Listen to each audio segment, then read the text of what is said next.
Qaranglar, bo'yinda xuddi holga o'xshagan kichkina papillomalar paydo bo'ladi. Keyin ular o'sib ayrim odamlarda monday o'sib turadi. 4-5 millimetr chiqib qoladi. Bir xilda osilib turadi, qo'ltiq tagida, sonlarida osilib turadigan papillomalar paydo bo'ladi. Qachon? Qachonki odamning tanasi axlatga bitib qolgan bo'lsa. O'tgan yili mana shu 5 oylik mana shu qattiq parhez ushlashimga nima sabab bo'ldi?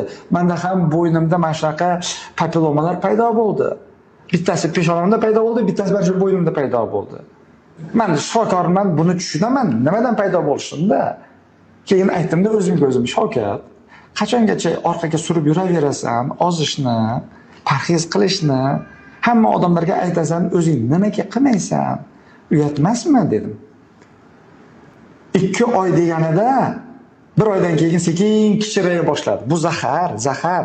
Tanamizda zahar to'lib ketgandan keyin bechora bizning tanamiz zahardan o'lib qolmasligi uchun terilarga shu bayaq zaharlarni chiqara boshlaydi. Ichimizdagi zahar ketsa, bu qaytadan yo'qib ketadi. Yana qaytaraman. Odamning tanasi zaharga bitib qolgan bo'lsa, mana shunaqa har xil hollar chiqa boshlaydi. Papilloma, hol demaydi bu narsani, holga o'xshagan papillomalar chiqa boshlaydi.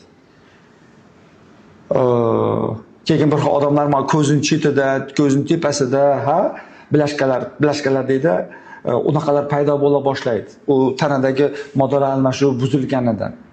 Jigarni yog' bosa boshlaydi. Shuning uchun tanani tozalamasa bo'lmaydi.